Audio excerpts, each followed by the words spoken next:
Hello बच्चों, अब करेंगे question number 12। Find the area of rhombus each side of which measure 20 centimetre, one of the diagonal is 24 centimetre.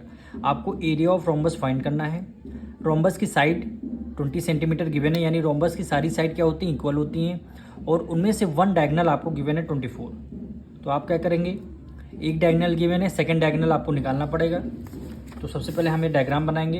Diagram से हम समझेंगे side कितनी given है हमारी 20 सेंटीमीटर और डायगोनल 24 सेंटीमीटर। साइड जो है रोम्बस की 20 सेंटीमीटर हमें गिवन है, और रोम्बस की सारी साइड क्या होती हैं, इक्वल होती हैं। जैसे स्क्वायर की सारी साइड इक्वल थी, वैसे रोम्बस की सारी साइड इक्वल होती हैं। और आपको एक डायगोनल केवल गिवन है, एक डायगोनल गिवन है, कितने सेंटीमीटर की है, 24 सेंटीमीटर की है, 24 सेंटीमीटर की है। अब जब एरिया ऑफ रोम्बस का फॉर्मूला लगाएंगे, half multiply product of diagonal. एक डायगोनल आपको गिवन है, दूसरी डायगोनल आपको गिवन नहीं, तो दूसरी डायगोनल क्या करना पड़ेगा, आपको निकालना पड़ेगा। और आपको एक और प्रॉपर्टी पता होनी चाहिए डायगोनल रोम्बस की। रोम्बस के जो डायगोनल होते हैं ये सब 90 डिग्री पे मीट करते हैं, यानी सारे एंगल ये क्या हो जाएंगे, ये आपके 90 डिग्री हो जाएंगे। और एक बात, ए ओ इक्वल किसके रहेगा, ओ सी के, और ओ डी किसके इक्वल रहेगा, ओ बी के। ये भी आपको पता होना चाहिए। एक बात कि 90 डिग्री पे मीट करते हैं इनके डायगोनल, और ये दोनों बाइसेक्ट करते हैं ईच अदर, यानी डी ओ इक्वल होगा ओ बी के, ओ सी इक्वल हो जाए ओ ए के। ये आपको पता होना चाहिए। अब एक डायगोनल आपको गिवन है कितने सेंटीमीटर का, 24 सेंटीमीटर। तो 24 सेंटीमीटर यानी ए ओ इक्वल होगा ओ सी, तो 24 का हाफ कर देंगे तो हम यहाँ हो जाएगा, ए ओ हमारा 12 हो जाएगा और ओ सी भी हमारा 12 हो जाएगा। क्यों हो जाएगा, क्योंकि ए सी आपकी डायगोनल गिवन है। 12 + 12 24, 24 का हाफ कर दिया, ए ओ आपकी 12 हो गई, ओ सी आपकी 12 हो गई। ठीक है, अब आपको बी डी की वैल्यू निकालनी है। किसकी, बी डी की वैल्यू निकालनी है। तो बी डी की वैल्यू अगर हमें ओ बी पता लग जाए, और जितना ओ बी होगा उतना ओ डी हो जाएगा, तो हमारे डायगोनल निकल आएंगे। एक डायगोनल गिवन है, दोनों को ऐड कर देंगे तो हमारा आंसर आ जाएगा। तो आप यहाँ पे ये देखिए ओ बी, तो आप ट्रेंगल कौन कौन से लेंगे, लिखिए in triangle A O B, in triangle A O B. और एंगल ओ आपका कौन सा है, 90 डिग्री है। एंगल ओ आपका 90 डिग्री है, तो इसमें कौन से थ्योरम लगाए, पाइथागोरस थ्योरम लगाएंगे।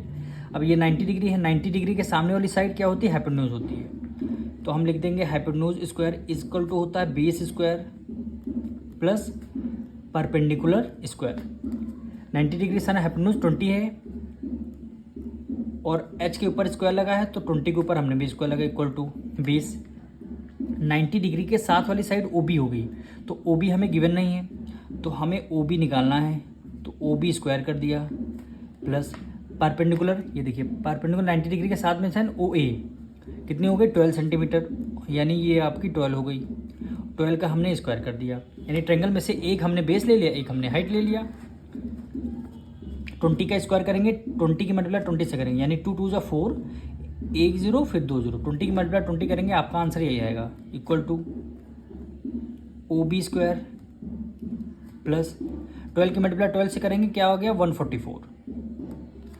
अब 400 को हमने एज इट इज़ कर दिया, 144 को उधर प्लस है, इधर किस में आ जाएगा, माइनस में आ जाएगा, equal to O B square.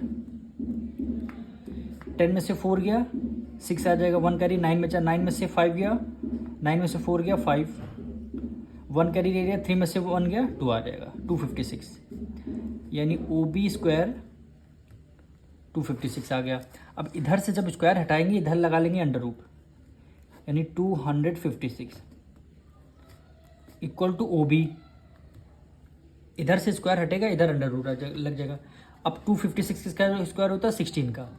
Unit क्या है, centimetre, equal to O B की वैल्यू हमारी 16 आ गई। अगर आपको ये नहीं पता 16 कैसे आया, तो आप फैक्टर्स निकाल लीजिए, वरना आप लोग स्क्वायर रूट याद कर लीजिए 1 से 20 तक, यानी 2 × 1 = 2, 2 × 2 = 4, 1 कैरी गया, 2 × 8 = 16, फिर हम 2 से करेंगे, 2 × 6 = 12, 2 × 4 = 8, फिर हमने 2 से कर दिया, 2 × 3 = 6, 2 × 2 = 4, 2 × 16 = 32, 2 × 8 = 16, 2 × 4 = 8, 2 × 2 = 4 और 2 × 1 = 2 हो गया। अब इसके पेयर बनाना है, 2 का पेयर बन गया, ये 2 का पेयर बन गया, ये 2 का पेयर बना, ये 2 का पेयर बना। ठीक, अब आप लोग क्या करेंगे, पेयर को एक पेयर बन गया, 2 बाहर ले लेंगे, यहाँ से आपका 2 बाहर आ जाएगा, यहाँ से आपका एक 2 बाहर आ गया और यहाँ से एक 2 बाहर आ गया। अब इनको मल्टीप्लाई कर लिए, 2 2 ज़ा 4, 4 2 ज़ा 8, 8 2 ज़ा 16, वही हमने 16 सेंटीमीटर डायरेक्ट लिख दिया है। हमें स्क्वायर रूट याद था, 256 क्या होता है 16। अब करना ये है ओ बी हमें 16 आ गया, तो अब ये देखिए ओ बी हमारा कितना आया 16। अब जितना ओ बी होगा उतना ही हमारा ओ डी होगा। क्यों होगा? क्योंकि बाइसेक्ट, ये डायगोनल जो है बाइसेक्ट करते हैं ईच अदर। तो हमारी देखिए दोनों एक डायगोनल 12 + 12 24 AC गिवन थी और हमारी 16 + 16 32, यानी दोनों डायगोनल पता लग गई। अब हम करेंगे इसमें आसानी से हम एरिया ऑफ रोम्बस निकाल सकते हैं। तो यहाँ पे लिखेंगे एरिया ऑफ रोम्बस क्या होता है, half multiply product of diagonal का मतलब है डायगोनल 1 मल्टीप्लाई डायगोनल 2।